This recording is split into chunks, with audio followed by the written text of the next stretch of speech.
There's something distinct about people who were raised in the 1970s, and behavioral science offers some compelling explanations for why.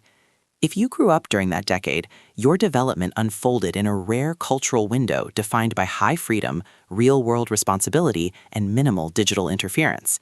It was a time that cannot be fully recreated. Many who lived it look back with appreciation, often saying they didn't realize how special it was at the time. One defining feature of 1970s childhood was unstructured time. There were no packed schedules, curated enrichment activities, or endless on-demand entertainment. If you said you were bored, the expectation was simple: figure it out. That necessity cultivated initiative. Developmental research consistently shows that unstructured play strengthens executive function, including planning, creativity, and independent decision-making. When children must create their own stimulation, they build cognitive flexibility and internal motivation.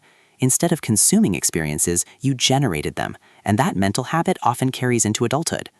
Another key factor was exposure to manageable risk. Many kids climbed high trees, rode bikes without modern safety gear, explored creeks, or pushed physical limits in ways that would look very different today. While not reckless by intention, childhood involved real-world consequences. Research in developmental psychology suggests that moderate hands-on risk exposure helps children develop more accurate threat assessment and lower baseline anxiety. Through trial, error, and the occasional scraped knee, the nervous system learns to distinguish between genuine danger and tolerable uncertainty. That calibration often shows up later as composure during stressful situations. When others panic, you assess. Pre-digital childhood also meant extended periods of quiet. There were no push notifications, streaming platforms, or algorithmic feeds competing for attention. Time alone was normal, not alarming. Studies on attention and emotional regulation suggest that individuals raised before constant digital stimulation often demonstrate greater tolerance for solitude and reduced reactivity to boredom. You learned early that stillness is not an emergency, it is space. That capacity supports reflection, emotional regulation, and depth of thought in ways that are increasingly uncommon in hyper-connected environments. Patience was built into everyday life. You waited a full week for the next episode of a favorite show. You took photos and didn't know the results for days. Calling a friend required memorizing a number and hoping they were home. Delayed gratification wasn't a technique, it was the default structure of reality. Long-term studies on impulse control consistently link patience with stronger life outcomes in relationships, career progression, and overall well-being. Growing up in an analog world naturally trained the skill. As a result, instant gratification may feel unsatisfying or superficial rather than rewarding. Perhaps the most formative element was autonomy.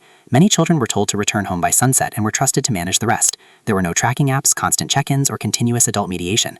That level of independence required judgment, negotiation, and accountability. Research on childhood autonomy shows that freedom combined with responsibility strengthens intrinsic motivation and decision-making competence.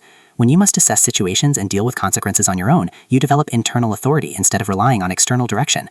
That wiring often appears later as adaptability, critical thinking, and self-trust. If you sometimes feel slightly out of sync with modern culture, it may not be resistance to change, but the imprint of a different developmental environment. Independence can be misinterpreted as emotional distance. Comfort with silence may look like withdrawal. Patience can be mistaken for apathy. In reality, these traits often reflect resilience, self-regulation, and depth of thought.